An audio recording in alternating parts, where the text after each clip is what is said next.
जैसे कि दोस्तों आप लोगों को पता है कि आप बहुत सारे एग्जाम की तैयारी कर रहे हैं। अगर आप आईबीपीएस की बात करें, एसएससी की बात करें, यानी SSC CGL, SSC CHSL, IBPS, RRB, PO, है ना, क्लर्क, या सुप्रीम कोर्ट में जूनियर कोर्ट असिस्टेंट की वैकेंसी है, या सीबीएसई में जूनियर असिस्टेंट और सुपरिंटेंडेंट की वैकेंसी है, वहीं पे जो है एनवीएस, केवीएस की वैकेंसी है, वहीं पे नाबार्ड, आरबीआई की वैकेंसी है, बहुत सारी वैकेंसीज हैं, ईएमआरएस की वैकेंसी है जिसमें कंप्यूटर के क्वेश्चंस आते हैं।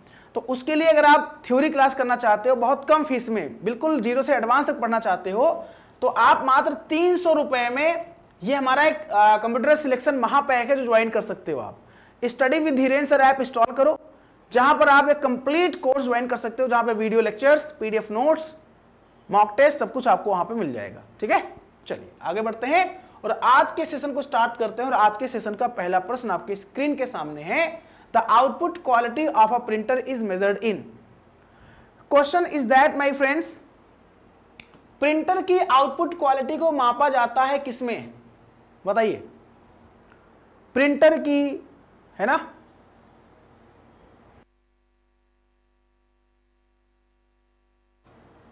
प्रिंटर की आउटपुट क्वालिटी को किसमें मापा जाता है? चलिए मैं एक्सप्लेन करता हूं। देखो, आपको बता दूं प्रिंटर के बारे में। प्रिंटर क्या है? प्रिंटर आपका जो है वो एक आउटपुट डिवाइस है। आपको पता है प्रिंटर क्या है? आउटपुट डिवाइस है। ठीक है, प्रिंटर एक आउटपुट डिवाइस है। आपको पता है कि प्रिंटर हमको जो है हार्ड कॉपी के फॉर्म में आउटपुट प्रोवाइड करता है।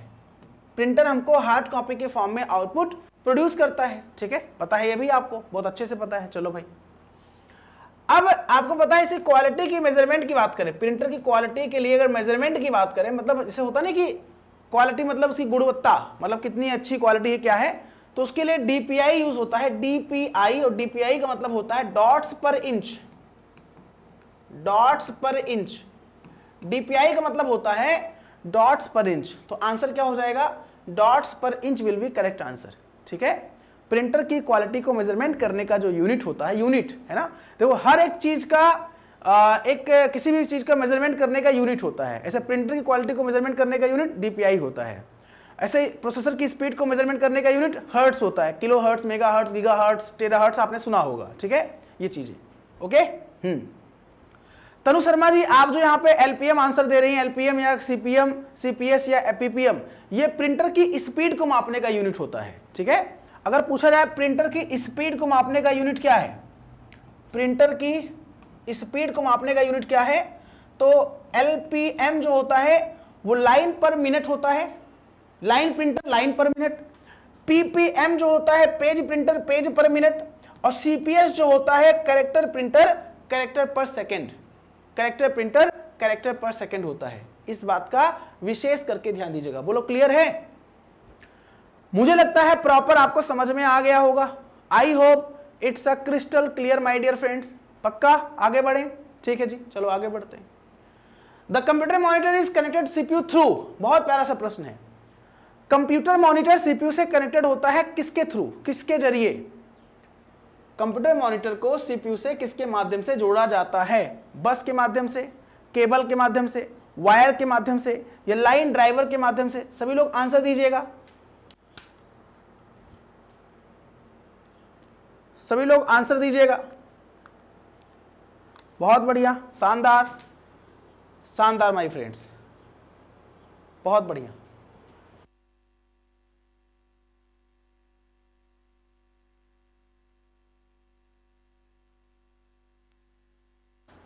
दोस्तों आपको पता है मॉनिटर को हम कैसे, मॉनिटर को सीपीयू के माध्यम से कनेक्ट करते हैं, किसके माध्यम से?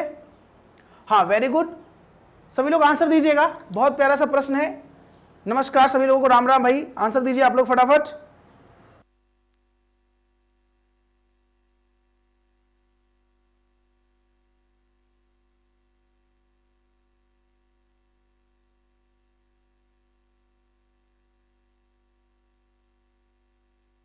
देखो आपको पता है कि भाई अलग अलग तरीके से हम लोग अलग अलग मैनर में क्या करते हैं हम लोग, मतलब अलग अलग तरीके हैं कनेक्ट करने के लिए, है ना।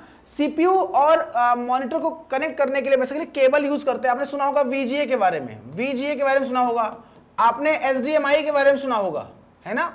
HDMI high definition multimedia interface होता है, या वीजी आपका वीडियो ग्राफिक्स एडाप्टर होता है ना। तो इनके माध्यम से आप क्या करते हो, सीपीयू को, देखो बस जो होता है ना, ये कनेक्ट नहीं, बस जो होता है वो कोई, जैसे मान लीजिए हमारा ये है, ठीक है, अब ये माउस है, अब माउस को हमको कनेक्ट करना है और डेटा को भेजना है आगे, है ना, इनपुट करना है, सिग्नल आगे पास करना है, तो उसके लिए बसेस यूज होते हैं। बसेस जो होते हैं ग्रुप ऑफ वायर्स होते हैं जिनके माध्यम से डेटा ट्रांसपोर्ट करते हैं हम, डेटा ट्रेवल करता है डेटा, ठीक है। तो यहाँ पे जो आंसर होगा, बस हो तो ना, नहीं बस नहीं होगा बाबू, बस नहीं होगा, आंसर केबल हो जाएगा ना। आप केबल के माध्यम से जोड़ते हो ना मॉनिटर को, भाई सोचो बात हो रही है मॉनिटर की, मॉनिटर को आप केबल के माध्यम से जोड़ते हो। आप देखा होगा पीछे केबल, वीजीए केबल होता है, एचडीएमआई केबल होता है, उसका अलग अलग पोर्ट होता है। बस तो डेटा को लाने ले जाने के लिए रिस्पॉन्सिबल होता है ना, यहां पे कनेक्ट करने की बात कर रहा है ना, ठीक है। चलिए, Which of the following groups consist of only output device?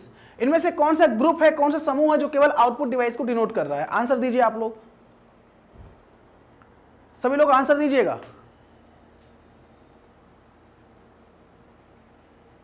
देखो वायर मतलब यहां पे वायर अलग चीज, वायर ऑप्शन में कंफ्यूज करने के लिए दिया है, ठीक है। ये वायर का संबंध यहां पे तार, तो तार मतलब का, तार तो किसी चीज का हो सकता है ना भाई, तार एक अलग सेंस है, केबल एक अलग, देखा जाए तो केबल एक अलग सेंस है, ठीक है।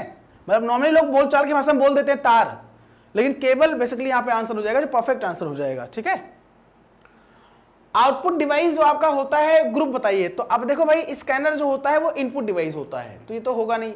इसमें जो माउस होता है इनपुट डिवाइस होता होगा नहीं, कीबोर्ड इनपुट डिवाइस होता ही होगा नहीं, तो आंसर ये आपका हो जाएगा डी, क्योंकि मॉनिटर भी आउटपुट डिवाइस है, मॉनिटर भी आउटपुट डिवाइस है, प्रिंटर भी आउटपुट डिवाइस है, और प्लॉटर भी आउटपुट डिवाइस है। अच्छा सर प्लॉटर क्या होता है? तो प्लॉटर जो होता है, जो मैंने अभी कल बताया था आपको, देखा होगा आपने, मेरा क्लास किया होगा कल का, कि बड़े बड़े जो बैनर लगे होते हैं, बड़े बड़े जो फ्लैश बोर्ड लगे होते हैं, उनका जो प्रिंट आउट देता है वो प्लॉटर के माध्यम से ही मिलता है हमको प्रिंट आउट, यानी कि हाई क्वालिटी का प्रिंट आउट मिलता है प्लॉटर के माध्यम से, ठीक है। तो प्लॉटर भी प्रिंटर है, लेकिन हाई क्वालिटी का प्रिंटर है, यह कह सकते हो, बड़ा प्रिंटर है, लार्ज प्रिंटर है, यह कह सकते हो, ठीक है, ठीक है ना। हाँ चलो आगे बात करते हैं। ये बीसीडी जो होता है, इसका फुल फॉर्म भी आता है एग्जाम में। बीसीडी का मतलब बाइनरी कोडेड डेसिमल, ठीक है। बीसीडी मतलब बाइनरी कोडेड डेसिमल।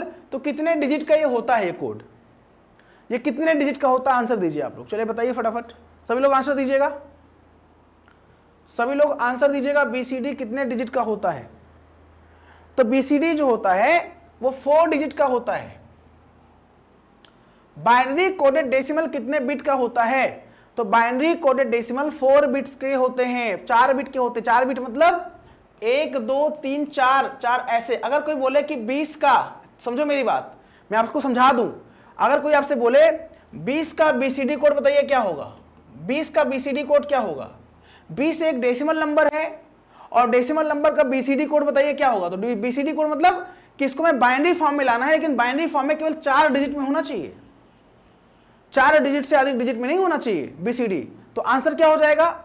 8 4 2 1। तो आप कहोगे सर मतलब 20 का जो है 8 4 12 2 14 1 15, 15 ही हो रहा है सर। फिर आप कहोगे जो है 8 4 2 1, तो 15 और यहाँ पे 5 होना चाहिए, 4 1 5 ये। तो आप कहोगे सर बीसीडी कोड होता है, मतलब 4 4 के पेयर में आपको कन्वर्ट करना है। जैसे कोई कहे कि 13 का बीसीडी कोड क्या होगा, तो 13 का बीसीडी कोड 8 4 2 1 में क्या है? 8 4 12 1 13 है, ये बीसीडी कोड हो गया 13 का, बाइनरी कोडेड डेसिमल, ठीक है।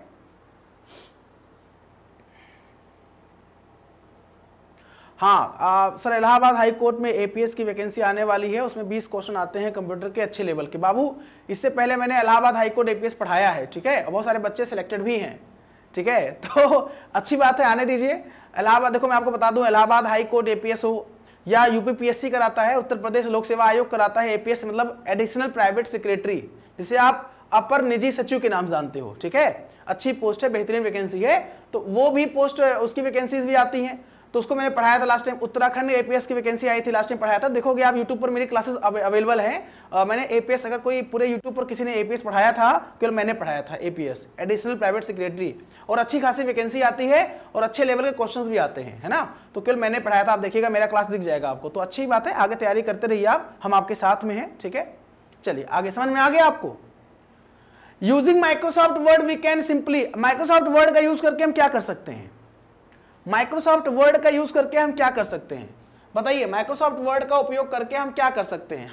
हम पेस्ट पिक्चर को पेस्ट कर सकते हैं, टाइप कर सकते हैं, फॉर्मेट कर सकते हैं टेक्स्ट को, या ऑल ऑफ द अबव।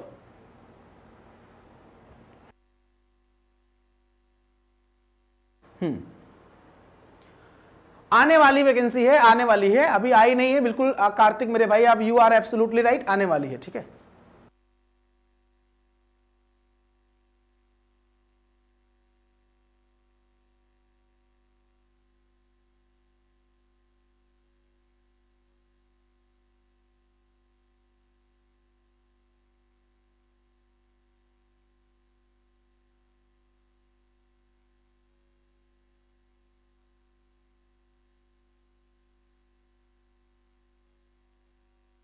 देखिए, हम पिक्चर को पेस्ट कर सकते हैं, टाइप कर सकते हैं, टेक्स्ट को फॉर्मेट कर सकते हैं, सारा काम कर सकते हैं वर्ड का यूज करके। आपको पता है माइक्रोसॉफ्ट वर्ड एक एप्लीकेशन सॉफ्टवेयर है जिसे वर्ड प्रोसेसिंग सॉफ्टवेयर के नाम से हम जानते हैं। तो माइक्रोसॉफ्ट वर्ड क्या है, वर्ड प्रोसेसिंग सॉफ्टवेयर है, जो कि एक एप्लीकेशन सॉफ्टवेयर कैटेगरी में आता है। एप्लीकेशन सॉफ्टवेयर का मतलब जिस पर यूजर काम करता है, हम और आप काम करते हैं, ठीक है। इनमें से कौन सा स्टेटमेंट करेक्ट है, इनमें से कौन सा स्टेटमेंट करेक्ट है, आंसर दीजिए आप लोग, सभी लोग आंसर दीजिएगा। इनमें से कौन सा स्टेटमेंट करेक्ट है, सभी लोग आंसर दें। The data can not be sorted in MS Excel. MS Excel में डेटा को हम सॉर्ट नहीं कर सकते क्या, माइक्रोसॉफ्ट एक्सेल में डेटा को हम सॉर्ट नहीं कर सकते। सॉर्टिंग मतलब क्या होता है, होता नहीं कि ए टू जेड, मतलब जैसे कोई नाम लिखा है A B C D E F के फॉर्म में, उसको सॉर्टिंग करना है, हमको छांटना है, छांटना एक प्रकार से।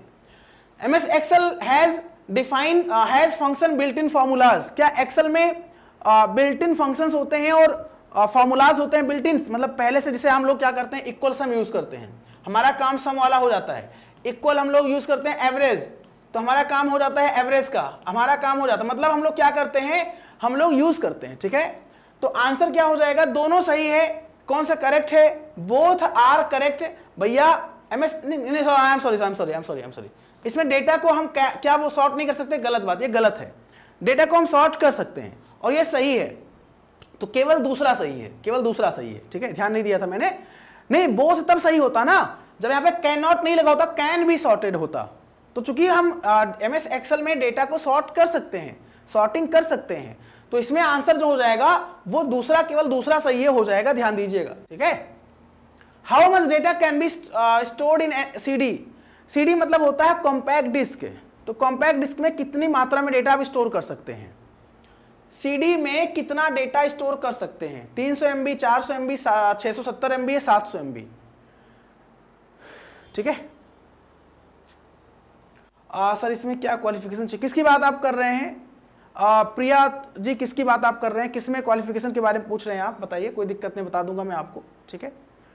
और अभी मैं एक सेशन लेकर आऊंगा, अभी थोड़ी देर बाद जब मैं इस सेशन को कंप्लीट करूंगा तो मल्टीपल वैकेंसीज आई हुई हैं, कुछ वैकेंसीज के बारे में आपको इन्फॉर्म करूंगा, तो आप लोग लाइव आ जाइएगा और देखिएगा कि आपकी क्वालिफिकेशन क्या है, क्या आपका क्वालिफिकेशन मैच कर रहा है, अगर कर रहा है तो अप्लाई कर सकते हैं आप, ठीक है। बहुत सारी वैकेंसीज अभी देखने को मिलेंगी, आपको बताऊंगा मैं। अभी मैं क्लास ले रहा हूं तो क्लास के बाद मैं अपडेट करूंगा उसके बारे में, ठीक है, मल्टीपल और बेहतरीन वैकेंसीज के बारे में, ठीक है। देखो आप याद रखना, ये हमारा ऑप्टिकल डिस्क होता है ना, ये हमारा ऑप्टिकल डिस्क होता है, ये हमारा ऑप्टिकल डिस्क होता है, ठीक है।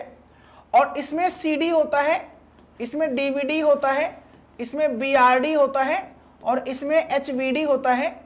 अब सीडी जो होता है 700 अप्रॉक्स 700 MB होता है मेगाबाइट, डीवीडी में 4.7 गीगाबाइट अप्रॉक्स, बीआरडी में 50 से 100 GB अप्रॉक्स, याद रखिएगा, बहुत अच्छा है।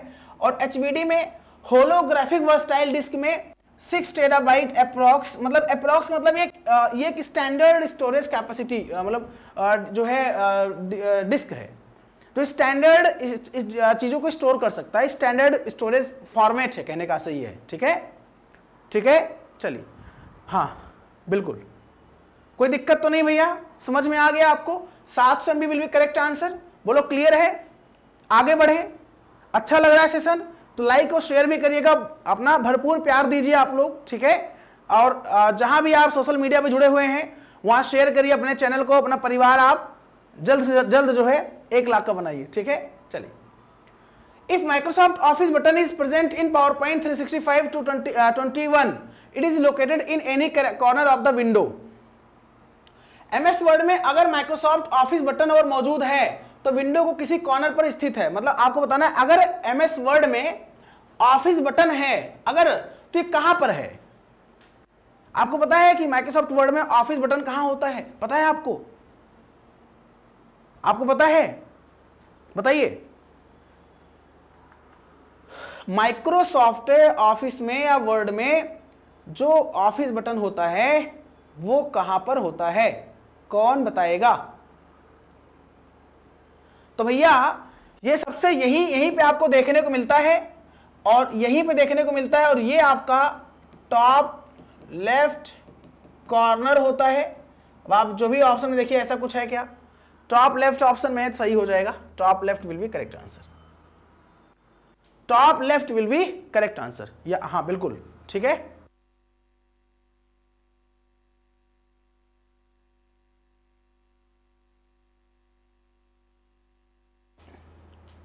टॉप लेफ्ट या अपर लेफ्ट के नाम से आप जानते हैं। What is the keyboard shortcut for new slides? नए स्लाइड्स के लिए शॉर्टकट क्या होता है कीबोर्ड का? अगर नया स्लाइड आपको इंसर्ट करना है तो शॉर्टकट की क्या होगा? नए स्लाइड की बात की जा रही है and we are talking about new slides. If we are talking about slides then we are talking about Microsoft PowerPoint. Exactly, ठीक है, बिल्कुल। बिल्टन वैकेंसी कृपा पांडे जी अभी पढ़ लीजिए, बाद में आपको इन्फॉर्म कर देंगे इसके बारे में, ठीक है? बिहार सिविल कोड के लिए भी पढ़ लीजिए। हाँ पढ़ लीजिए, बिल्कुल बिहार सिविल कोड के लिए पढ़ लीजिए।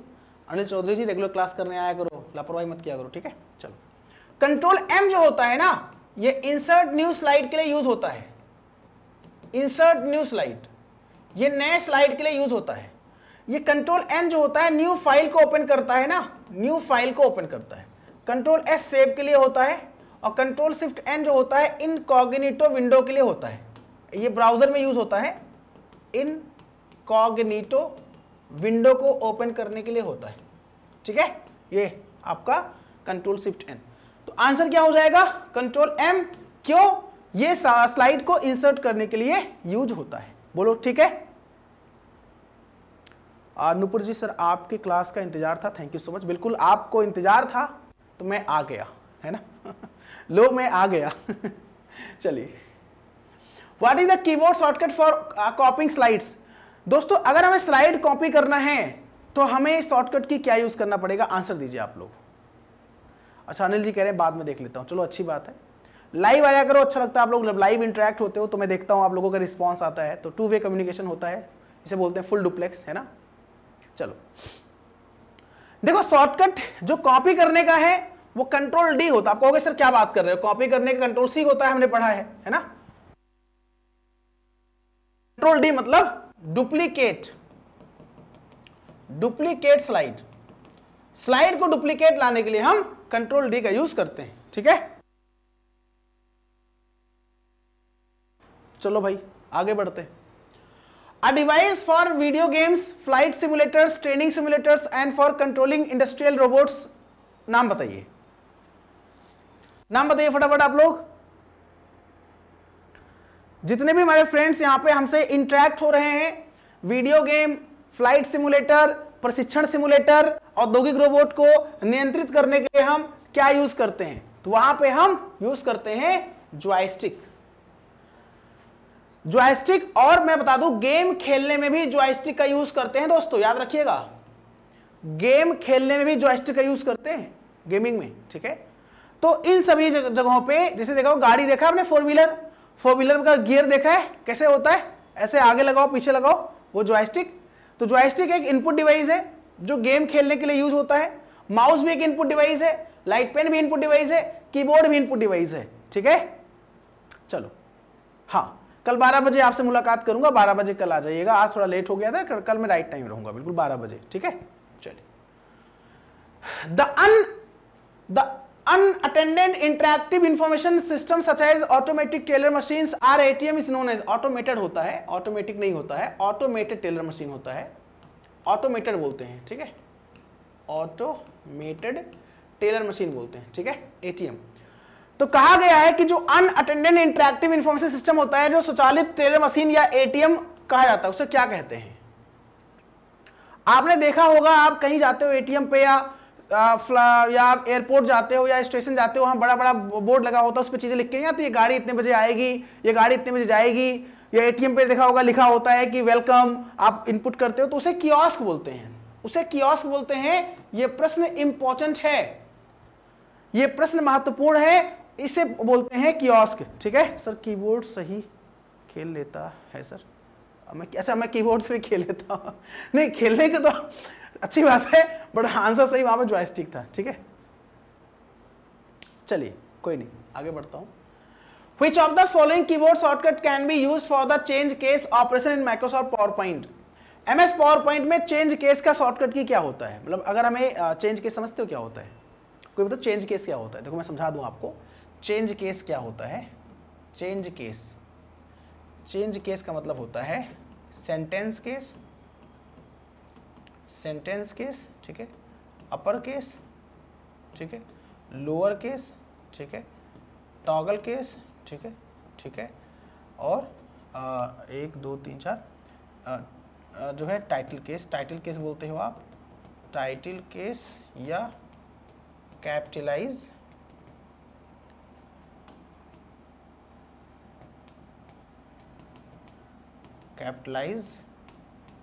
ईच वर्ड, ठीक है, ये होता है। तो 1 2 3 4 5, shift plus F3 will be correct answer, ठीक है, shift plus F3 will be correct answer. कोई दिक्कत तो नहीं है?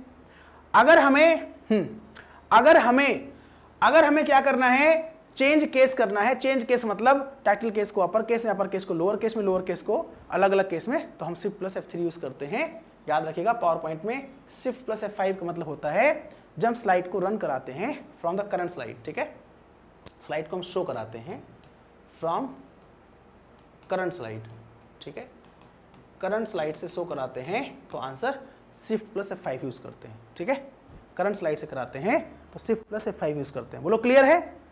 बोलो कोई समस्या तो नहीं है भैया? जितने भी हमारे फ्रेंड्स यहाँ पे हमसे इंटरेक्ट हो रहे हैं मुझे बता दें एक बार, किसी कोई दिक्कत, किसी कोई परेशानी, कोई समस्या, कोई दिक्कत, कोई दुख, कोई दर्द? चलो आगे बढ़ते हैं, अगला क्वेश्चन का आंसर दीजिए आप लोग। In MS Word, the table resize icon appears at the corner of the table. Answer दीजिए आप लोग, आंसर दीजिए।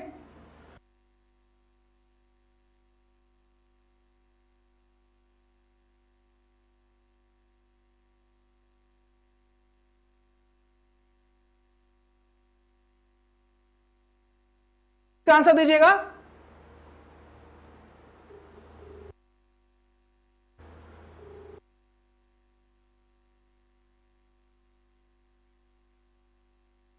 तो यहां पे आप लोग ध्यान दीजिएगा, MS वर्ड में टेबल रिसाइज आइकन कहां पर होता है? कोने में। तो आपने देखा होगा यहां पर हमारा टेबल है और टेबल है, यहीं पे आपको दिखता है बॉटम राइट साइड ना, बॉटम राइट साइड आपको कहां दिखेगा? आपको दिखेगा बॉटम में राइट साइड दिखेगा, याद रखिएगा, राइट कॉर्नर पे, ठीक है, बॉटम में राइट कॉर्नर पे दिखता है, यहीं पे कॉर्नर पे दिखता है कि आप उससे रिसाइज कर सकते हो, आप छोटा बड़ा कर सकते हो, आप रिसाइज कर सकते हो, ठीक है, तो बॉटम राइट साइड।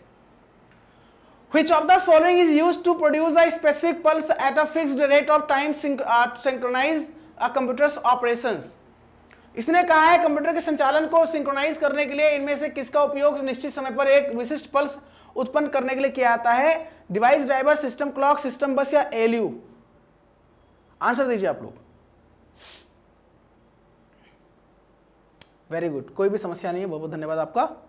देखो system clock will be correct answer, system clock will be correct answer, ठीक है। सर प्लीज रिप्लाई मी, अगर BA में 48% मार्क्स है सुप्रीम के एग्जाम से। नहीं नहीं, आप बिल्कुल दीजिए एग्जाम, एग्जाम दीजिए, कोई दिक्कत नहीं है सोनू जी, एग्जाम दीजिए, कोई दिक्कत नहीं बाबू, ठीक है, आराम से एग्जाम दीजिए। चलिए, Which of the following components of a CPU is responsible to direct the system to execute instructions? इसका आंसर दीजिए आप लोग। CPU के इनमें घटकों में से, निम्नलिखित घटकों में से कौन सा सिस्टम को निर्देशों को निष्पादित करने के लिए, निर्देशित करने के लिए जिम्मेदार है? CPU में कौन सा CPU का भाग है जो डायरेक्शन प्रोवाइड करता है, जो रिस्पॉन्सिबल होता है एग्जीक्यूट करने के लिए?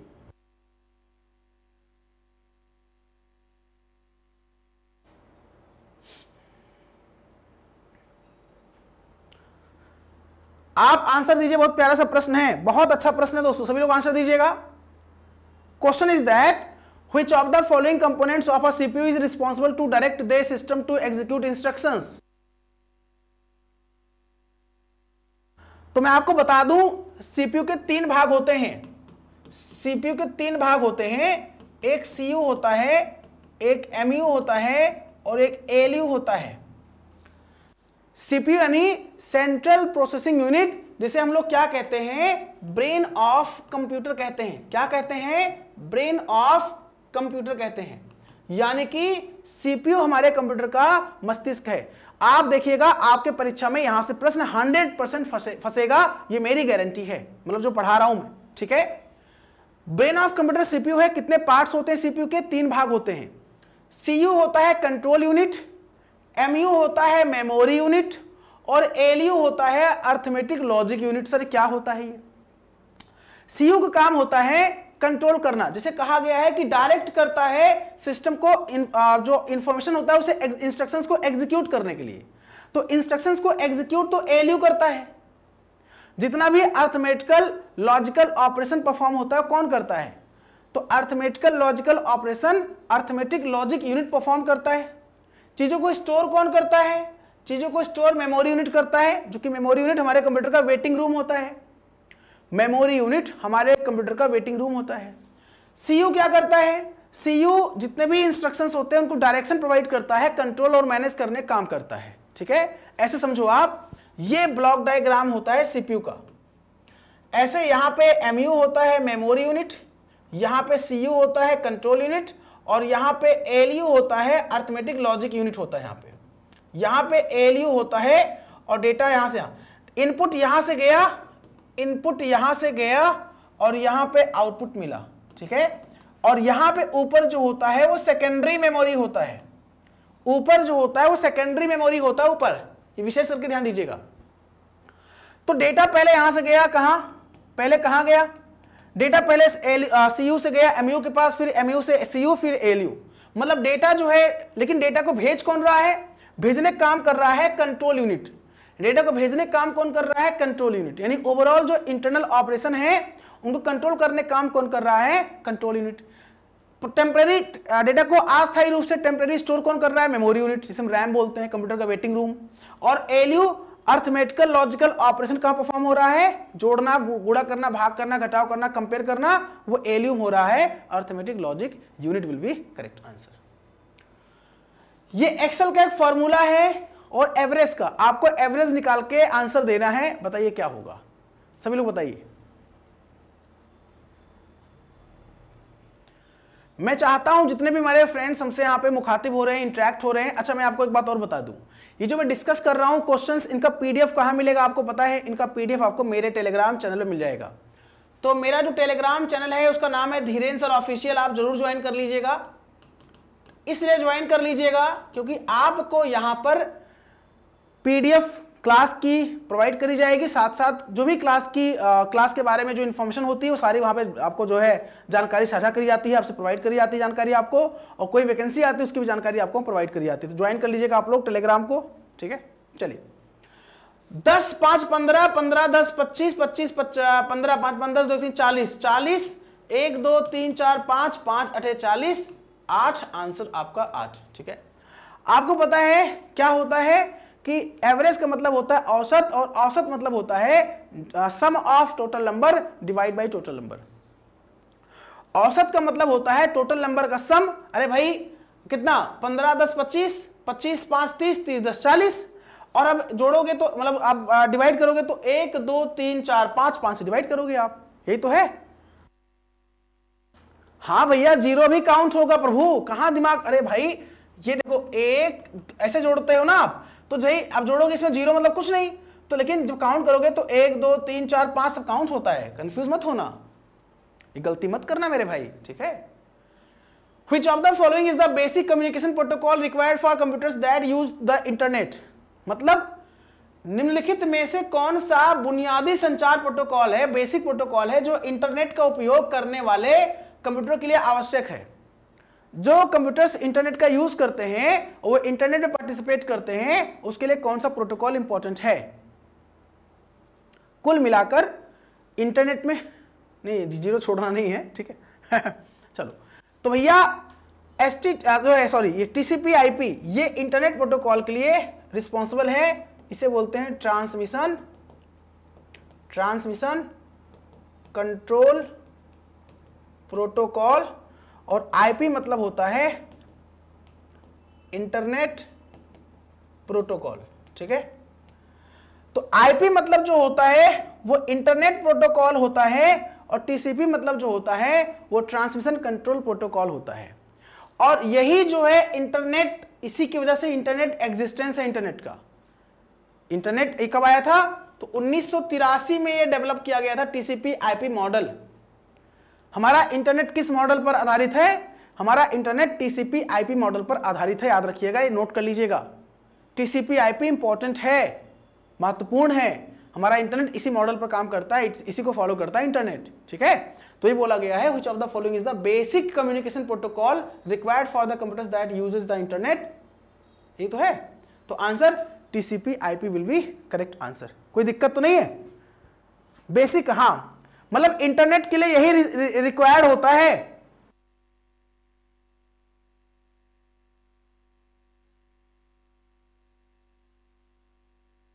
अब देखो एसएमटीपी का यूज क्यों होता है, एसएमटीपी का यूज होता है मेल भेजने के लिए, मेल भेजने के लिए, याद रखिएगा, सेंडिंग मेल।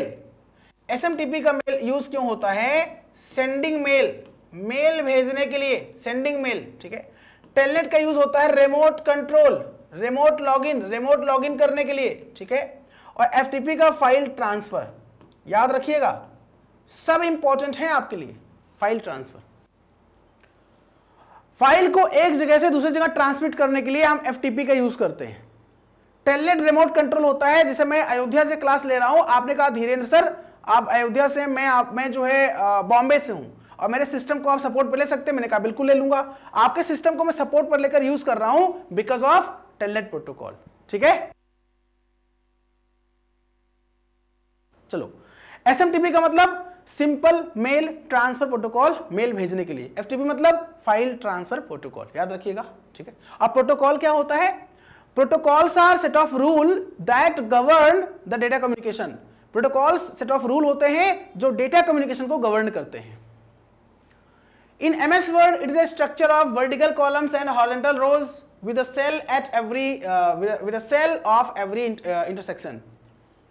एमएस वर्ड में लंबवत स्तंभों और क्षैतिज पंक्तियों की संरचना है, जिसमें प्रत्येक इंटरसेक्शन बोलेंगे, चौराहे नहीं, इंटरसेक्शन पर, प्रत्येक इंटरसेक्शन पर एक सेल होता है, उसे क्या बोलते हैं, उसे टेबल बोलते हैं, ठीक है। देखो ये हमारा कॉलम है, कॉलम मतलब स्तंभ, कॉलम है, ठीक है, वर्टिकल बोलते हैं, वर्टिकली कॉलम होता है।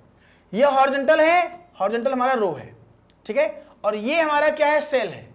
तो छोटे छोटे जो ब्लॉक होते हैं, जो छोटे छोटे ब्लॉक होते हैं, ठीक है, कहां पे, टेबल में, उसे सेल बोलते हैं, ठीक है। और ये हमारा पूरा टेबल बन गया, ठीक है। और इसी को वर्ड में एक्सेल सीट बोलते हैं, इसी को वर्ड में क्या बोलते हैं, माइक्रोसॉफ्ट वर्ड में इसी को एक्सेल सीट बोलते हैं, एक्सेल का सीट, एक्सेल का सीट जहां पे काम करते हैं हम लोग, ठीक है।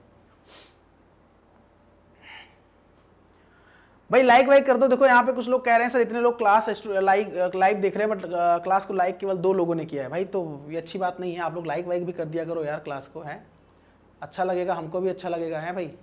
चलो कोई नहीं, लाइक कर दोगे तो बढ़िया रहेगा। लाइक शेयर भी कर दिया करो, अगर चैनल पर नए हो तो सब्सक्राइब भी कर दिया करो, अपना प्यार दीजिए, सपोर्ट दीजिए, है भाई, मैं आपके लिए मेहनत कर रहा हूँ, तो अभी थोड़ा बहुत हमारे लिए कुछ कर सकते हैं, ठीक है। After merging 2 or more cells in a worksheet, Excel retains the value and discards other values। बताइए, बहुत प्यारा सा प्रश्न है। बहुत अच्छा प्रश्न है, इसका आंसर दीजिए आप लोग। After merging 2 or more cells in a worksheet, Excel retains the which value and discards other values?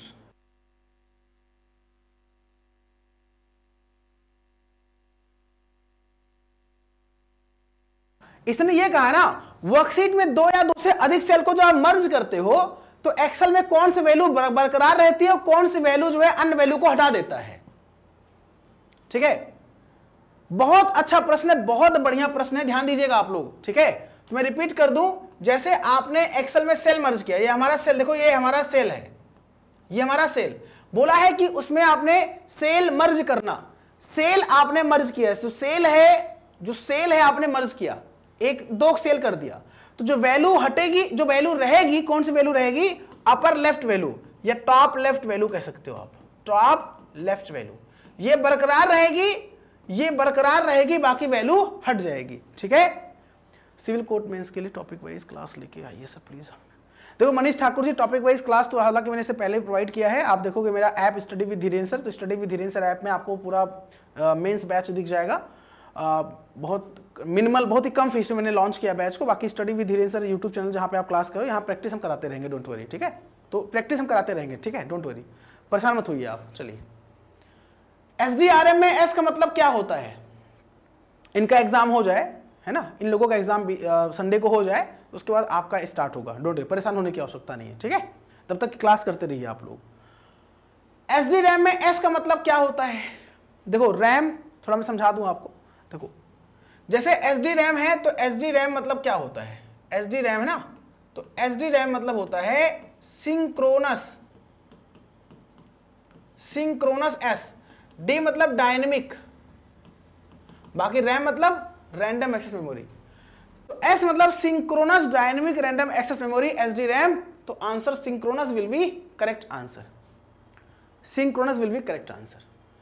Which of the following enables the processor to execute multiple users programs simultaneously by fast switching through the programs? बताइए answer. निम्नलिखित में से कौन programme के माध्यम से तेजी से स्विच करके प्रोसेसर को एक साथ कई उपयोगकर्ताओं के प्रोग्राम निष्पादित करने में सक्षम बनाता है?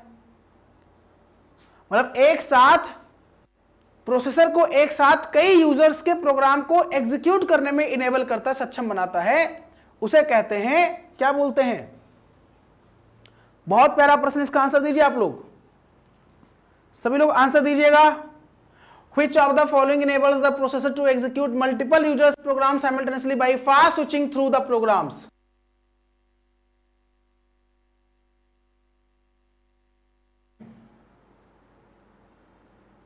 ठीक है,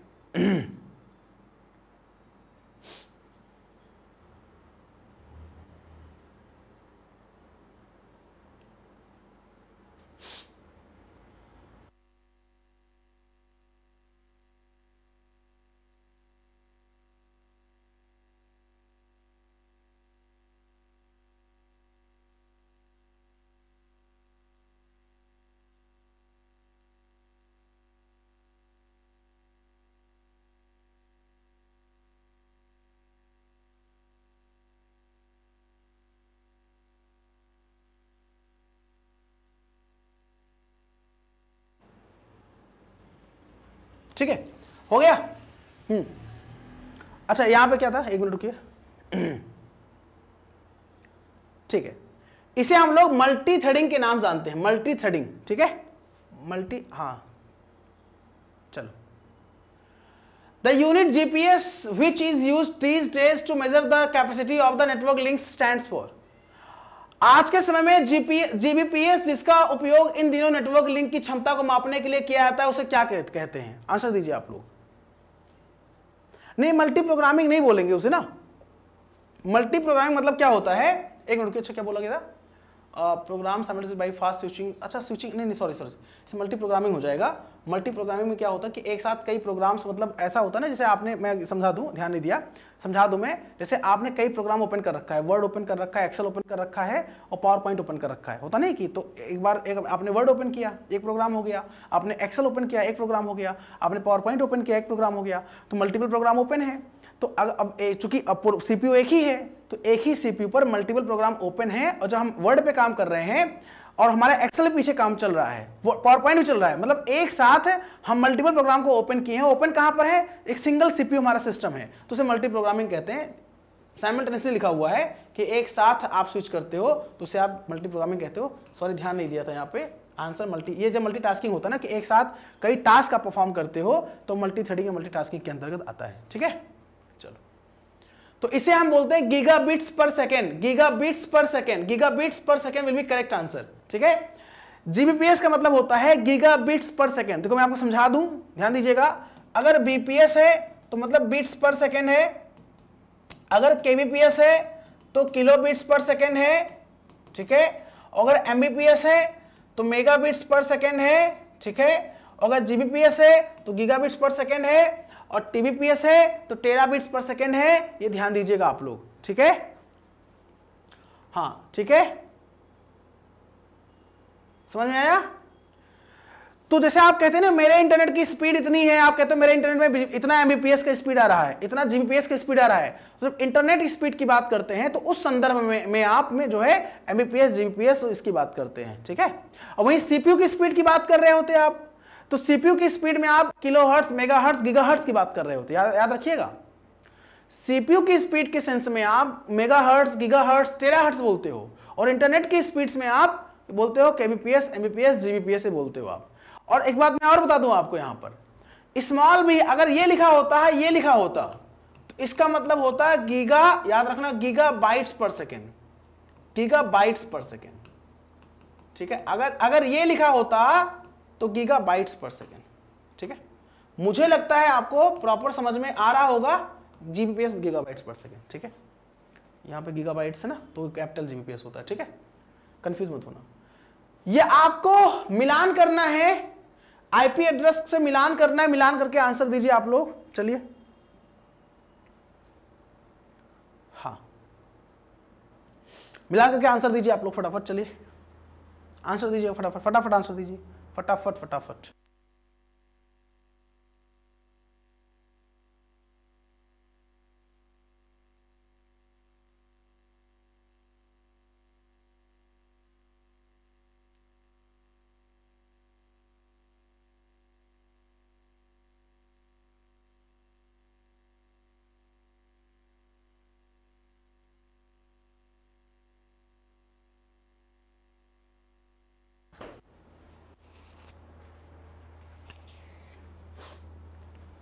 देखो यहां से आपके परीक्षा में प्रश्न आ सकता है, इंपॉर्टेंट है ये टॉपिक, इंपॉर्टेंट, ध्यान दीजिएगा आप लोग। जैसे आईपी एड्रेस की बात करते हो तो अलग अलग क्लास होता है, class A, class B, class C, class D, class E. ठीक है, ए जो होता है 0 से लेकर 126 होता है, क्लास बी 128 से लेकर 191 होता है, क्लास सी जो होता है 192 से लेके 223 होता है, 224 से लेके 239 होता है क्लास डी, और 240 से लेके 255 होता है। ठीक है, ठीक है, ओके। तो क्लास से 0 से 126, क्लास बी 128 191, क्लास सी 192 से 223, क्लास डी 224 239, क्लास ई 240 से 255। ठीक है, अब देखो इसमें क्लास 0 जो है वो क्लास ए है। ठीक है, देखो 0 से 126 है ना।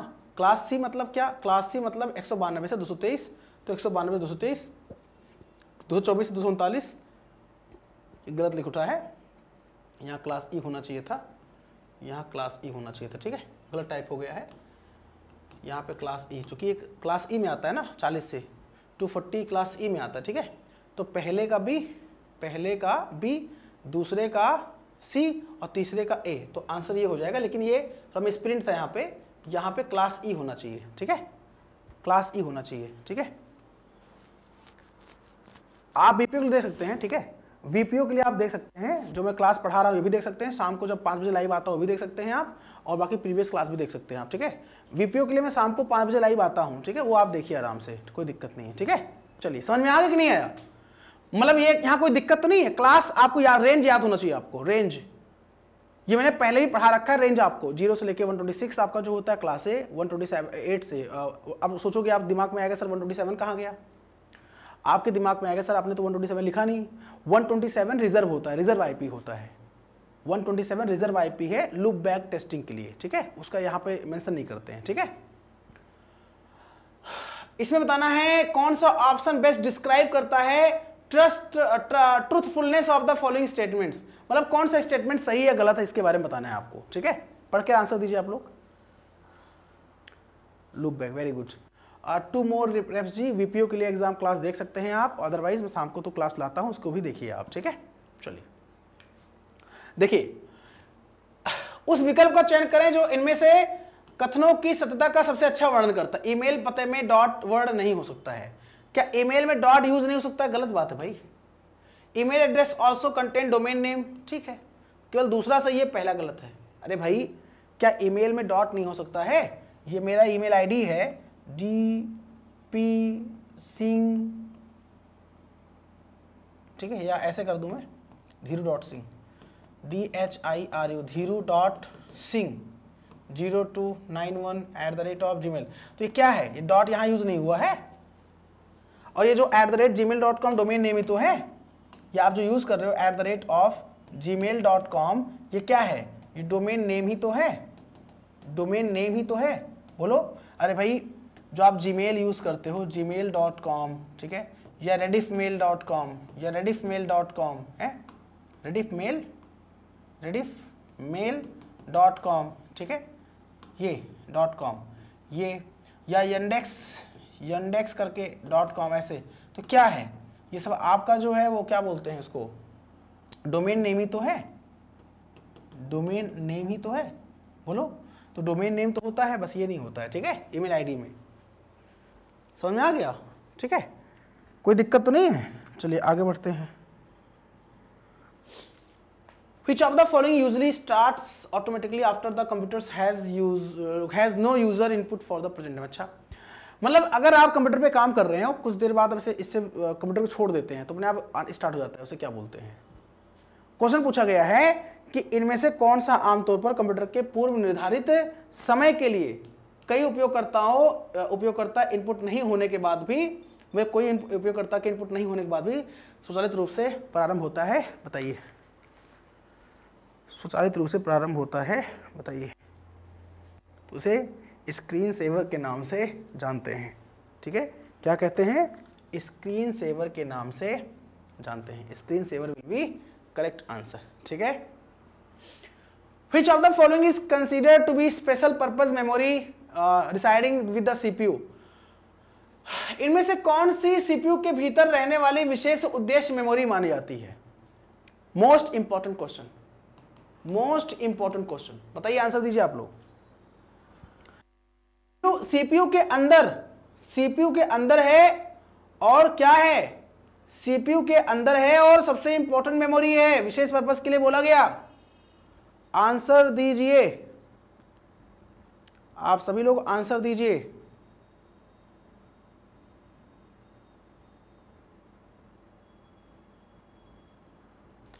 तो भैया उसे बोलते हैं रजिस्टर। ये भैया सबसे फास्टेस्ट मेमोरी है, सबसे फास्टेस्ट मेमोरी है, सबसे फास्टेस्ट मेमोरी है।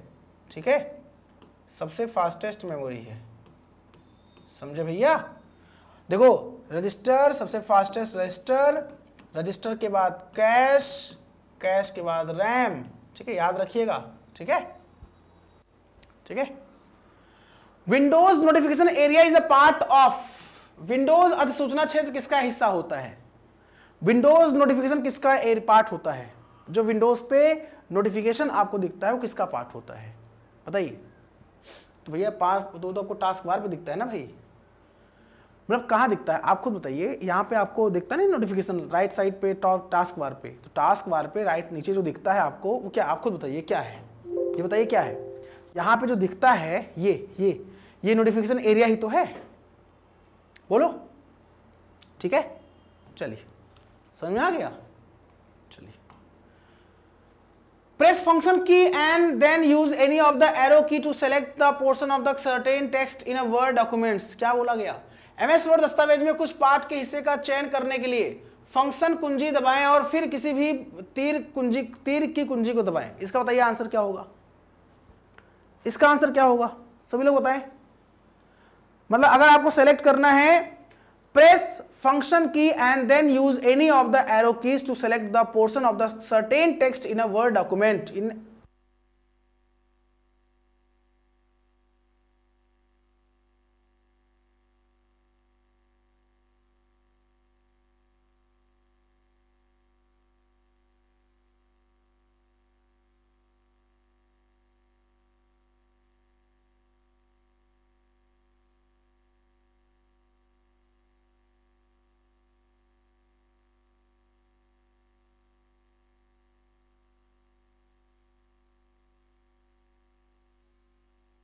तो अब दोस्तों आपको पता है वैसे तो कायदे से बहुत अच्छा प्रश्न है ये, ठीक है। देखो मैं आपको समझा दूं, यहां पर देखो, यहां पर ये कहा गया है कि अगर आप किसी टेक्स्ट को सेलेक्ट करना चाह रहे हैं तो इसे तो शिफ्ट के साथ में आप एरो दबाएंगे, शिफ्ट के साथ में आप कोई भी एरो दबाएंगे, आप कोई भी एरो शिफ्ट के साथ में, लेकिन आप F8 के साथ दबाते हो तभी काम हो जाएगा आपका, ठीक है। Okay sir, thank you so much, काफी नॉलेज इंप्रूव हुई है मेरी आपकी वजह से, एग्जाम में अच्छा करूंगा। हाँ बिल्कुल अच्छा करेंगे, शाम को 5 बजे आइएगा यूपी ट्रिपल के लिए, ठीक है। बाकी यहाँ भी क्लास कर सकते हैं, कोई इशू नहीं है, ठीक है। देखो जैसे आपने देखा होगा, शिफ्ट दबाओ आप और शिफ्ट के साथ में अगर लेफ्ट जाना है तो ये वाला एरो, अगर आपको नीचे जाना है तो ये वाला एरो, अगर आपको शिफ्ट के साथ में अगर आपको ऊपर जाना है तो ये वाला एरो, अगर आपको राइट साइड आना है तो ये वाला एरो। याद रखिएगा ये एरो की बात कर रहा है। और वैसे आप F8 के साथ भी प्रेस कर सकते हैं, F8 के साथ भी आप प्रेस कर सकते हैं, ठीक है। A program used to view web page is called, बताइए आंसर दीजिए आप लोग। वेब पेज को जो प्रोग्राम दिखाता है उसे हम क्या बोलते हैं? बहुत अच्छा प्रश्न है, बहुत बढ़िया प्रश्न है दोस्तों। वेब पेजों को देखने के लिए हम किस प्रोग्राम का यूज करते हैं? तो आपको पता है वेब पेज को देखने के लिए हम जो सॉफ्टवेयर यूज करते हैं, जो प्रोग्राम यूज करते हैं, उसे हम वेब ब्राउजर के नाम से जानते हैं। जैसे Google Chrome, Mozilla Firefox, internet explorer, ये सब क्या है? वेब ब्राउजर ही तो है। तो कहा गया है कि अगर वेब पेज क्या होता है? Web page collection of information होता है। भाई देखो, वेबसाइट के बारे में जानते हैं आप, वेबसाइट क्या है? कलेक्शन ऑफ वेब पेज है, ठीक है, वेब पेज है, ठीक है। और वेब पेज क्या है? जो वेब पेज होता है वो collection of information, collection of information, ठीक है, ठीक है। ये सर्च इंजन जो होता है एक वेब बेस्ड टूल होता है, वेब बेस्ड टूल होता है, ठीक है, वेब बेस्ड टूल होता है, ठीक है, ठीक है। चलो, An NFS allow computer to access and file over a network. What does the acronym NFS stands for? NFS का मतलब क्या होता है? वेब स्पाइडर, वेब देखो, वेब स्पाइडर, वेब क्रॉलर जो होता है ना, वेब ब्राउजर का पार्ट होता है ना, वो सॉरी सर्च इंजन का जो वेब क्रॉलर होता है, जो आप ये बोल रहे हो, जैसे सर्च इंजन है तो सर्च इंजन जो है, सर्च इंजन का ही तो पार्ट होता है वेब क्रॉलर, मतलब इसका कंपोनेंट होता है, या वेब स्पाइडर बोलते हैं, ठीक है। इसका काम क्या होता है पता है? एक लाइन में इसका काम होता है इंडेक्सिंग करना, ठीक है, इंडेक्सिंग करना, ठीक है। जैसे आप कुछ सर्च करते हो तो कुछ सर्च करते हो तो ये जाता है, देखता है कि आप वो इंडेक्स में, जैसे आपने जब पहले किताब कोई पढ़ना, किताब आपको, तो किताब को पढ़ने से पहले आप इंडेक्स देखते हो कि टॉपिक पढ़ना है, इस टॉपिक किस पेज नंबर पे है, ठीक है, टॉपिक है कि नहीं इस टॉपिक इस किताब में, ठीक है। वैसे आप जब कहीं रेस्टोरेंट में आते हो, रेस्टोरेंट में आप कुछ ऑर्डर खाने का मन है तो पहले आप मेनू देखते हो वहाँ का, ठीक है, मेनू देखकर तब ऑर्डर करते हो। ऐसा नहीं कि बिना मेनू देखे ऑर्डर कर दिया, पता चला उसके पास वो है ही नहीं, उस रेस्टोरेंट में वो चीज़ है ही नहीं, तो पहले मेनू देखते हो फिर ऑर्डर करते हो। तो ऐसे ही जैसे जब कुछ सर्च करते हो आप इंटरनेट पे, तो वो देखता है इंडेक्स वो है कि नहीं है, अवेलेबल डेटाबेस में है कि नहीं है, तो वेब क्रॉलर क्रॉलिंग करता है। वेब क्रॉलर या वेब स्पाइडर बोलते हैं, या वेब बॉट भी बोलते हैं, या इसे वेब बॉट भी बोलते हैं, वेब बॉट भी बोलते हैं, जो क्या करता है, ये इंडेक्स जाता है, देखता है कि इंडेक्स में चीज़ें हैं कि नहीं हैं, फिर उसके बाद आगे प्रोवाइड करता है, ठीक है। ये होता है सर्च इंजन का पार्ट होता है, वेब क्रॉलर या स्पाइडर, ठीक है, ठीक है। चलो, तो इसे नेटवर्क फाइल सिस्टम बोलते हैं। Network file system will be correct answer, ठीक है, network file system will be correct answer, ठीक है। MS excel the name of the workbook appear, जो एक्सेल में जो वर्कबुक होता है उसका जो नाम होता है एक्सेल में, वो कहाँ पर होता है, कहाँ दिखता है? एक्सेल में वर्कबुक का नाम कहाँ दिखता है? आंसर दीजिए आप लोग। योगेंद्र पाल जी कह रहे हैं, योगेंद्र पाल जी अभी क्लास कर लीजिए, बाकी शाम को होता है उसके लिए, ठीक है, शाम को लाइव आ जाया करिए आप। लाइव आते नहीं इसलिए क्लास नहीं करा रहा हूँ मैं। Abhishek Raj official, very good. Title bar, बिल्कुल सही कहा। जैसे आप कोई, देखो याद रखिएगा, कोई प्रोग्राम आप ओपन करते हो, किसी प्रोग्राम का सबसे ऊपर टाइटल बार होता है, सबसे टॉप पे क्या होता है, सबसे टॉप पे टाइटल बार होता है। याद रखिएगा, किसी प्रोग्राम के सबसे टॉप पे क्या होता है, टाइटल बार होता है। और किसी प्रोग्राम का जो नाम होता है ना, वो टाइटल बार पे ही आपको दिखेगा, ठीक है। जैसे अब अगर हम बुक 1, वर्कबुक में क्या होता है, बुक 1 दिखता है। बुक 1 मतलब क्या है, बुक 1 मतलब एक्सेल की बात कर रहा है, ठीक है, याद रखिएगा। आगे बढ़े, चलो वेरी गुड। ये बताना है बेस्ट डिस्क्राइब, आपको बताना है कौन सा स्टेटमेंट सबसे अच्छा डिस्क्राइब कर रहा है, ठीक है। The roller ball track ball is situated on the top instead of the base. जो ट्रैक बॉल होता है उसमें जो रोलर बॉल होता है क्या ऊपर होता है। Keyboard is preferred device for CAD और कैम एप्लीकेशन। क्या कीबोर्ड जो है कैड और कैम एप्लीकेशन के लिए प्रेफर्ड डिवाइस है, मतलब बेहतर डिवाइस है। आंसर दीजिए आप लोग। देखो कैड कैम यूज होता है कंप्यूटर इंजीनियरिंग में। ये कैड मतलब होता है, कैड मतलब होता है कंप्यूटर एडेड डिजाइन। कैड मतलब होता है कंप्यूटर एडेड डिजाइन, और कैम मतलब होता है computer aided manufacturing. Manufacturing CAM. तो कैड मतलब होता है कंप्यूटर एडेड डिजाइन और कैम मतलब होता है कंप्यूटर एडेड मैन्युफैक्चरिंग। ये आपके सॉफ्टवेयर इंजीनियरिंग में, और इसमें जो यूज होता है, इसमें बेसिकली यूज होता है किसका, कैड कैम में। इसका यूज नहीं होता है OCR या स्कैनर वगैरह का यूज। मतलब कहने का आशा इसमें ग्राफिकल GUI डिवाइस का, इनपुट डिवाइस का यूज होता है। GUI इनपुट डिवाइस का यूज होता है। जैसे आपका हो गया एक प्रकार से ये लाइट पेन, तो लाइट पेन का यूज यहाँ होता है। लाइट पेन एक इनपुट डिवाइस है ना, लाइट पेन एक इनपुट डिवाइस है ना। तो यहाँ पे लाइट, देखो याद रखिएगा एक चीज मैं आपको बता दूं, ठीक है, मैं आपको एक बात बता दूं, इनपुट डिवाइस और आउटपुट डिवाइस के बारे में आपको अच्छी जानकारी होनी चाहिए। कौन सा इनपुट डिवाइस है, कौन सा आउटपुट डिवाइस है, क्योंकि यहाँ से भी प्रश्न है तो छोटा, मतलब है तो आसान प्रश्न है, फिर भी बहुत सारे बच्चे गलती करके आते हैं। Light pen, stylus, mouse, keyboard, track ball, joystick, touch pad, ये सारे हमारे जो होते हैं इनपुट डिवाइस कैटेगरी में आते हैं, ठीक है। प्रिंटर, प्लॉटर आपका जो है, या मॉनिटर सब आउटपुट डिवाइस है, प्रोजेक्टर आउटपुट डिवाइस है, ठीक है। ओके, अब यहाँ पे ये हमारा पहला जो बोला गया सही है। सही का मतलब ट्रैक बॉल जो होता है, ऐसे ट्रैक बॉल, ऐसे जिसे ये ट्रैक बॉल जस्ट लाइक पहले जो माउस था, पुराना माउस, उसमें देखा होगा नीचे बॉल होता था पुराने माउस में। ट्रैक बॉल में ऊपर से आप देख रहे हो ऊपर, तो ऊपर बॉल होता है, ठीक है। ट्रैक बॉल में ऊपर बॉल होता है, बेस की जगह, बेस मतलब बेस की जगह, नीचे की जगह ऊपर बॉल होता है, ठीक है। ये कहा गया कैड कैम में नहीं, कैड कैम में यूज नहीं होता है। तो पहला ट्रू है, दूसरा फॉल्स है। पहला ट्रू है, दूसरा फॉल्स है, याद रखिएगा, ठीक है। अरे भाई कीबोर्ड एक इनपुट डिवाइस है, बस CUI एनवायरनमेंट में बेहतर है ना। CUI मतलब कमांड यूजर इंटरफेस या कैरेक्टर यूजर इंटरफेस, जहां पे हम कमांड देते हैं ना, ठीक है। Which of the following is the example of logical operation performed by the ALU? ALU के द्वारा जो लॉजिकल ऑपरेशन परफॉर्म होता है, बताइए इनमें से कौन सा होता है, कौन सा लॉजिकल ऑपरेशन है। मल्टीप्लिकेशन, कंपैरिजन, डिवीजन या एडिशन। तो जो कंपैरिजन है लॉजिकल ऑपरेशन में आता है, तुलना करना, ठीक है। बाकी सारा जोड़ना, घटाना, गुणा करना, भाग करना, वो आपका, देखो अर्थमेटिक लॉजिक यूनिट के दो भाग होते हैं। अर्थमेटिक लॉजिक यूनिट, अर्थमेटिक जोड़ना, घटाना, गुणा करना, भाग करना, लॉजिक लॉजिकल ऑपरेशन मतलब कंपेयर करना, यूनिट मतलब दोनों। तो arithmetic logic unit arithmetic logic से बना हुआ है, ठीक है। तो लॉजिकल ऑपरेशन कंपेरिजन करना। A DNS exists on a numerous servers over the internet. What does DNS stands for? अक्सर इंटरनेट पे हम जब काम करते हैं तो वहाँ पे DNS के बारे में सुना होगा आप लोगों ने। इंटरनेट पर कई सर्वरों पर DNS मौजूद होता है। DNS का फुल फॉर्म क्या है?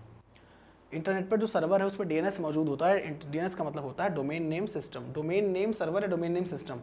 डोमेन नेमिंग नहीं बोलते हैं, नेमिंग नहीं बोलते हैं, डोमेन नेम सर्वर या डोमेन नेम सिस्टम, ठीक है। चलो, what is the hexadecimal equivalent of the, ये डेसिमल नंबर सिस्टम है। 101 क्या है? डेसिमल है, डेसिमल है, ठीक है, बेस 10। और इसका हेक्साडेसिमल क्या होगा? नंबर सिस्टम में आपको कन्वर्जन आना चाहिए, ठीक है। नंबर सिस्टम में कन्वर्जन कन्वर्जन में बाइनरी का डेसिमल में, डेसिमल का बाइनरी में, बाइनरी का ऑक्टल में, ऑक्टल का बाइनरी में, बाइनरी का हेक्सा में, हेक्सा का बाइनरी में, डेसिमल का हेक्सा में, हेक्सा का डेसिमल में, डेसिमल का ऑक्टल में, ऑक्टल का डेसिमल में, सारा कन्वर्जन आपको आना चाहिए। ठीक है, ठीक है।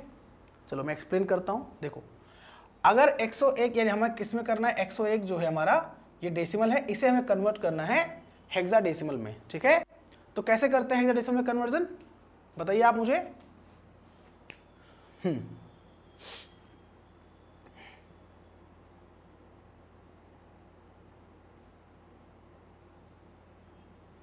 देखो, दो तरीका होता है, या तो इसको पहले आप बाइनरी में निकाल लो, इसको पहले आप बाइनरी में निकाल लो और फिर आप इसका डेसिमल निकाल लो, ये हेक्साडेसिमल निकाल लो आप। ठीक है, पहले इसका बाइनरी निकाल लो फिर आप निकाल लो हेक्साडेसिमल, ये तरीका एक है। एक डायरेक्ट पहले समझा देता हूं मैं। अब इसका जो बाइनरी होगा क्या होगा, 1 2 4 8 16 32 64। 101 कैसे आएगा, 64 32 96 96 96 400 101 बचा 8 0 बचा 4 0 बचा 1 0। लाना क्या है, हेक्साडेसिमल। हेक्सा में 4 पेयर होता है, हेक्सा मतलब 8 4 2 1 4 पेयर होता है हेक्साडेसिमल में। ठीक है, तो 1 2 3 4 पेयर, 1 2 3 0 बना दिया। ठीक है, 8 4 2 1, 8 कट गया, 2 कट गया, 4 1 5 हो गया। ठीक है, और यहाँ पे ये कट गया, ये कट गया, मतलब क्या है, ठीक है, 4 4 का पेयर बना, 1 2 3 4 1 2 3 4, ये क्या है हमारा, अच्छा ये आया था ना 1 2 3 4, अच्छा 1 2 3 4 8 4 2 1, ये कट गया, ये कट गया, 4 2 6 6 65 65 हमारा आ गया हेक्साडेसिमल, 65 हेक्साडेसिमल आ गया, 65 65। बहुत आसान सा प्रश्न है, बहुत आसान सा प्रश्न है, 65 आराम से आ गया। समझ में आया कि नहीं आया।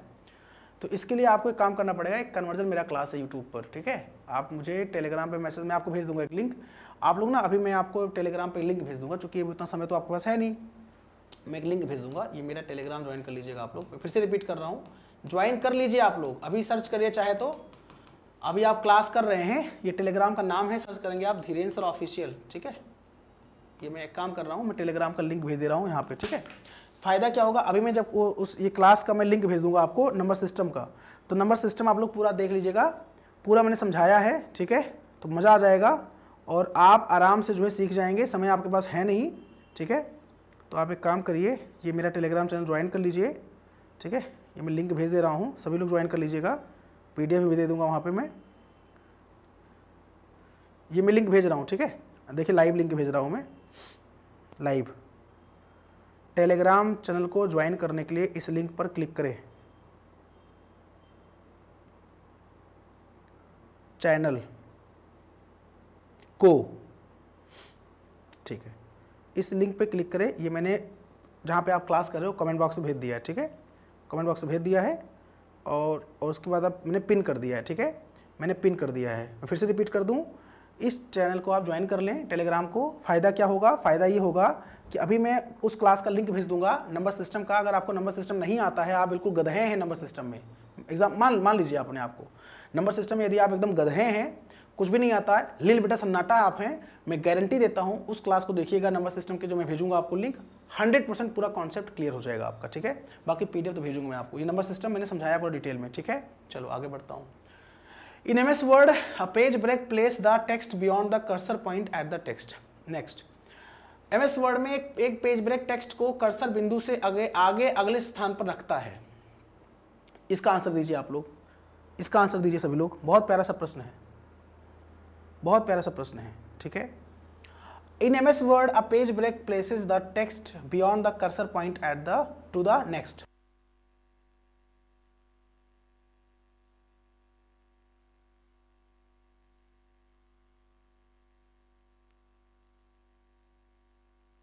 भैया आपको पता है पेज ब्रेक में नेक्स्ट पेज की बात कर रहा है, नेक्स्ट पेज भैया लाइन नहीं होगा, नेक्स्ट पेज पे आपका पॉइंट कर्सर जाएगा ना, कर्सर जब पेज मारेंगे, एंटर मारेंगे, पेज ब्रेक होगा।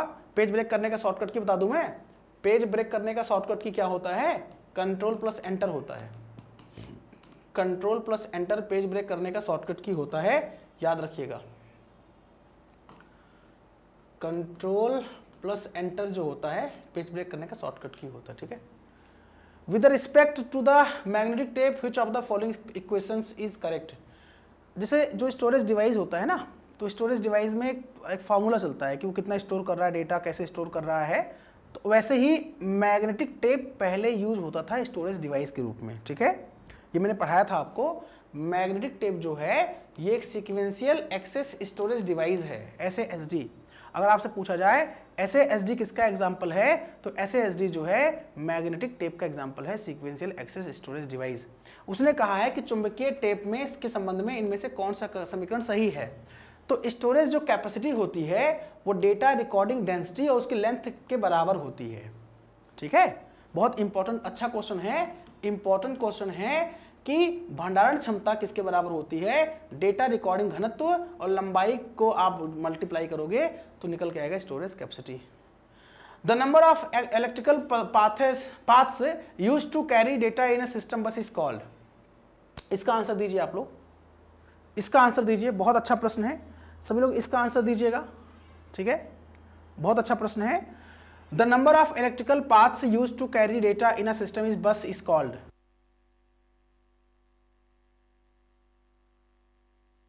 दोस्तों उसे हम बस विड्थ के नाम से जानते हैं ना। बस विड्थ होता है ना बस की चौड़ाई। अरे भाई जितनी अधिक चौड़ाई होगी उतना अधिक डेटा एक साथ आप भेज सकते हो ना। जैसे आप खुद सोचो, रोड है, रोड पे अगर पतला रोड है तो वो बेहतर होगा कि चौड़ा रोड है वो बेहतर होगा। चौड़ा रोड होगा, एक बड़ा रोड होगा, चौड़ा रोड होगा तो कई लोग उस पर आराम से आ जा सकते हैं, एक्सीडेंट होने की पॉसिबिलिटी नहीं रहेगी। वहीं नैरो होगा तो उसमें दिक्कत होती है आने जाने में, ठीक है। तो आंसर बस width will be correct answer. A group of 8 bits is called. 8 bit के ग्रुप को क्या बोलते हैं? 8 बिट के ग्रुप को एक बाइट बोलते हैं। आपको पता है a byte can hold 8 bit of data. A byte can hold 8 bit of data. Junk mail क्या होता है? जंक मेल क्या होता है? आपको पता है जो स्पैम होता है इसी को अनसॉलिसिटेड मेल, जंक मेल या अनवांटेड मेल कहते हैं, ठीक है। स्पूफ क्या होता है? जब कोई स्पूफिंग करता है आपकी अपनी एक्चुअल आइडेंटिटी को हाइड करके, अपनी एक्चुअल पहचान को हाइड करके किसी दूसरे के पहचान से चीजों को एक्सेस करता, चुराता है, उसे स्पूफ बोलते हैं, ठीक है। डीएनएस का फुल फॉर्म अभी मैंने बताया था, डोमेन नेम सिस्टम या डोमेन नेम सर्वर, ठीक है। डोमेन नेम सिस्टम या डोमेन नेम सर्वर, वहां नेमिंग था, नेमिंग नहीं नेम होता है, याद रखिएगा, ठीक है। Which of the following standard pointing device used in graphical, अभी मैंने बताया था इसके बारे में। ग्राफिकल यूजर इन्वायरमेंट में कौन सा पॉइंटिंग डिवाइस सबसे बेहतर यूज होता है? क्या कीबोर्ड होता है, माउस होता है, जॉयस्टिक होता है, ट्रैक बॉल होता है? आंसर दीजिए। एमडी जी कह रहे सर जेसीए में मजा आ गया गुरुजी, आपका बेहद बहुत बहुत शुक्रिया, फोड़ कराया हूँ। ऐसे ही उम्मीद करूंगा मैं आप लोगों से भी। देखो मैं ना, आप मेरा क्लास, आप किसी भी एग्जाम की तैयारी कर रहे हो आराम से करिए आप, चाहे सेंट्रल एग्जाम हो चाहे वो स्टेट एग्जाम हो। वादा करता हूं मेरे क्वेश्चन सेशन में फंसते हैं एग्जाम में। ये बहुत सारे बच्चों का अपना कहना है। जैसे अभी देखो भाई साहब आ रहे हैं, सुप्रीम कोर्ट का मैंने केवल 4-5 क्लास यूट्यूब पे दिया था और 4-5 क्लास से पूरा फंस गया, कंटेंट मैटर फंस गया। तो इसे आप लोग भी क्लास करिए, आपके एग्जाम में 100% कंटेंट फंसेगा, मैटर फंसेगा। बस क्लास करिए और पीडीएफ को रिवाइज करिए, आप कहने का आशय ये है, ठीक है। नहीं तो pointing device standard use graphical के लिए तो की माउस होता है ना भाई। माउस सबसे बेस्ट पॉइंटिंग डिवाइस कौन सा है? माउस है। ये जो कीबोर्ड है ये एक CUI टाइप डिवाइस है, CLI टाइप है ना, मतलब कैरेक्टर यूजर इंटरफेस या कमांड लाइन इंटरफेस पे काम करता है ना कीबोर्ड, ठीक है। और कीबोर्ड के फादर कौन है पता है? Christopher Latham Sholes. Christopher Latham Sholes, Latham Sholes, ठीक है। और माउस के फादर कौन है?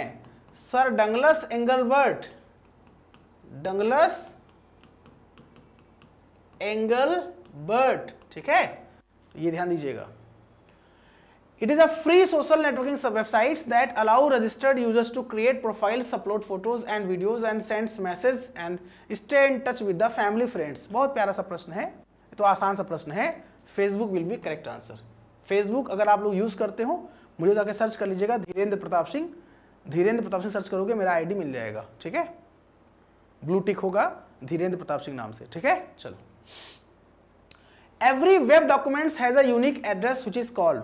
प्रत्येक वेब डॉक्यूमेंट का एक यूनिक एड्रेस होता है जिसे हम किस नाम से जानते हैं? बताइए। टाइपिंग के लिए आप एक आता है JR सॉफ्टवेयर यूज कर सकते हो, MD इरफान जी। टाइपिंग के लिए आप JR सॉफ्टवेयर यूज कर सकते हो, ठीक है। चलो हाँ एक बता दूं, फेसबुक जो यूज करता है एल्गोरिदम, उसका नाम पता है? बहुत प्यारा प्रश्न अभी यूपी ट्रिपल एससी का एग्जाम संडे को हुआ था और ये क्वेश्चन आया था, फेसबुक कौन सा एल्गोरिदम यूज करता है? एल्गोरिदम यूज करता है। तो फेसबुक जो है एज रैंक एल्गोरिदम यूज करता है, एज रैंक नाम का एल्गोरिदम यूज करता है। अभी क्वेश्चन आया था यूपी ट्रिपल एससी के एग्जाम में, प्रश्न आया हुआ है, ठीक है, याद रखिएगा। तो उसका यूनिफॉर्म रिसोर्स लोकेटर होता है ना, यूआरएल एड्रेस होता है। किसी भी वेब पेज का एक यूनिक एड्रेस होता है, उसे यूआरएल एड्रेस बोलते हैं, यूनिफॉर्म रिसोर्स लोकेटर बोलते हैं। क्या होता है देखो, ऐसे होता है https:// ऐसे होता है www.swdedu.in। अब कोई पूछे क्या है, ये कंप्लीट यूआरएल है, यूनिफॉर्म। अरे आईपी एड्रेस नहीं होगा भैया, आईपी एड्रेस क्या होता पता है? Each and every computer connected on internet must have unique address, that is called IP address. Internet पर जुड़ा हुआ प्रत्येक कंप्यूटर का एक यूनिक एड्रेस होता है, उसे आईपी एड्रेस बोलते हैं, ठीक है। कंप्यूटर की बात हो रही, यहां बात हो रही है वेब पेज की बात, वेब डॉक्यूमेंट्स की बात हो रही है, जो हम सर्च करते हैं इंटरनेट पे। तो हर एक डॉक्यूमेंट्स का अपना यूनिक पता होगा ना, जैसे हमको जहां से मिलता है वो, अरे भाई हम कुछ सर्च कर रहे हैं तो कोई ना कोई यूनिक पता होगा, जहां पे वो होगा तभी तो हमको मिलेगा, तो वो होता है, ठीक है। ये swdedu.in हमारा ऑफिशियल वेबसाइट है स्टडी विद धीरेन सर का, एक बार आप विजिट करके आप पढ़ाई कर सकते हैं वहां से, ठीक है। Which command interpreter environment provides, कौन सा कमांड, इसमें कौन सा ऐसा है जो CUI कमांड इंटरप्रेटर है? तो शेल जो होता है, ये शेल जो होता है ये कमांड इंटरप्रेटर कहलाता है, ठीक है, शेल जो होता है। USSD का फुल फॉर्म क्या है? मोस्ट इंपॉर्टेंट क्वेश्चन, USSD का फुल फॉर्म बताइए साहब, USSD का फुल फॉर्म क्या होता है? सभी लोग क्लास जब खत्म हो जाएगा तो अपना आंसर दीजिएगा, बताइएगा, अपना फीडबैक दीजिएगा कि सेशन कैसा लगा आप लोगों को, ठीक है, ताकि फर्दर फिर मैं कल 12 बजे आप लोगों से इंटरेक्ट होऊंगा, ठीक है। कल 12 बजे मैं आप लोगों से यहाँ पर इंटरेक्ट होऊंगा, आप लोग लाइव आ जाइएगा, ठीक है। आज थोड़ा लेट हो गया था 1 बजे, कल 12 बजे होगा, ठीक है। Unstructured supplementary service data, USSD का मतलब क्या होता है?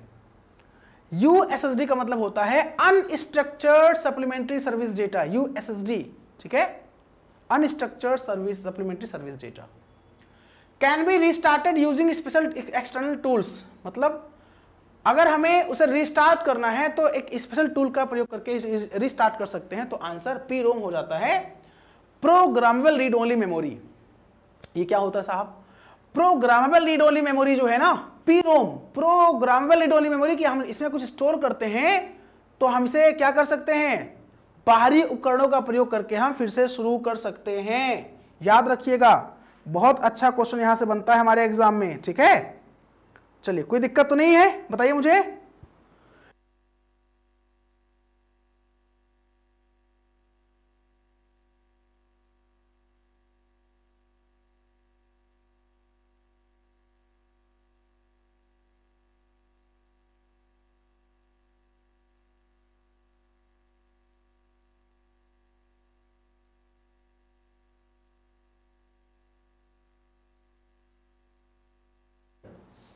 आगे बढ़ते हैं दोस्तों।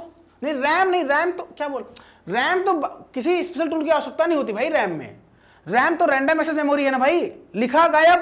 भाई रैम क्या है? रैम हमारे कंप्यूटर का वेटिंग रूम है ना, हम कुछ काम करते हैं रैम पर तो डेटा स्टोर रहता है और काम खत्म, डेटा गायब।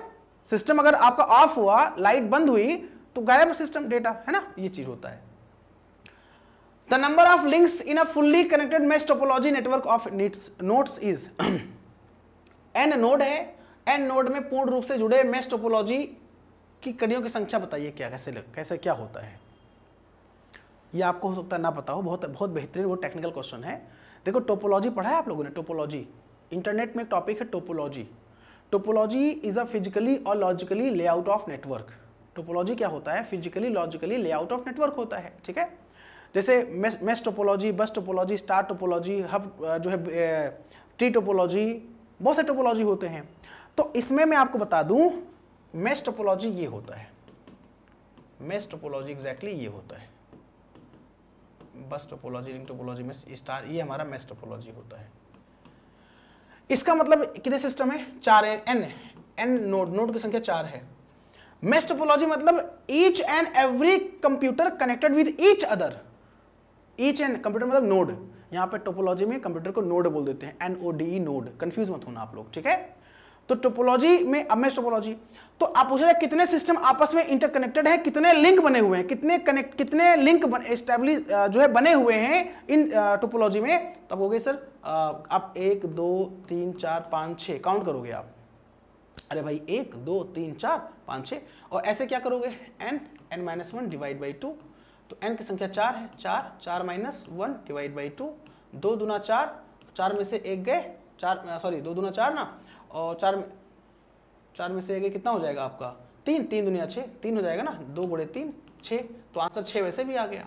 तो answer n-1 divide by 2, n-1 divide by 2, ये फॉर्मूला चलता है। यानी अब तो छोटा था तो आपने काउंट कर लिया, अगर बोल दिया जाए कि n की संख्या 12 है, बताइए कितने नोड कनेक्टेड हैं।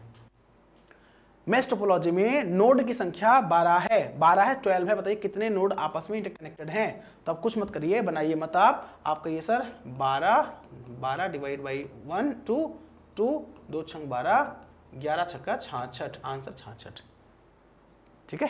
चलो समझ में आया। Which of the following is not a tool for the instant messaging? अगर हमें इंस्टेंट मैसेजिंग करना है तो कौन सा टूल नहीं है, तो विकिपीडिया इंस्टेंट मैसेजिंग का टूल नहीं होता, बल्कि एक जो है इंसाइक्लोपीडिया होता है। विकिपीडिया इंसाइक्लोपीडिया होता है, जहां पर आप अपने आर्टिकल्स को आप जो है एडिट कर सकते हो, आर्टिकल्स को पब्लिश कर सकते हो आप, विकिपीडिया, ठीक है। तो ये हो जाएगा। तो मुझे लगता है आपको सेशन समझ में आया होगा। तो एक बेहतरीन क्वेश्चन डिस्कस किया मैंने, ठीक है। चलिए, thank you for watching study with Dhirendra sir official platform guys, kind like share subscribe for more videos. 51 question को डिस्कस किया है, और ये 51 क्वेश्चन आपके सेशन, आपके एग्जाम के लिए रामबाण साबित होने वाले हैं। परेशान होने की बिल्कुल भी आपको तनिक भी आवश्यकता नहीं है।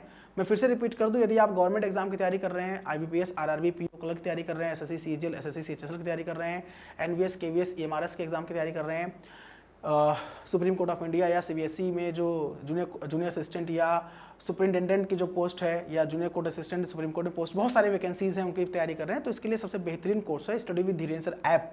Study with Dhirendra sir app आज इंस्टॉल करें और सबसे कम फीस में कंप्यूटर सिलेक्शन महापैक ज्वाइन करें, जो कि आपको आपके सिलेक्शन तक पहुंचाएगा और आपको पूरे नंबर कंप्यूटर में दिलाएगा। ये कंप्लीट बैच है, सबसे कम फीस में, ठीक है। मल्टीपल एग्जाम को हम लोग कवर कर रहे हैं इस कोर्स से।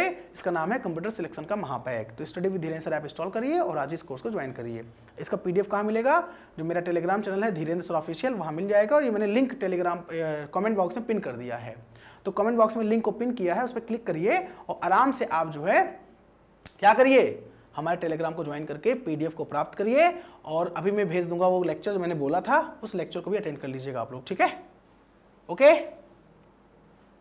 प्रज्ञा जी कह रही सर लेट में आई, कोई बात नहीं, ठीक है। सेशन को एंड करें, बोलिए।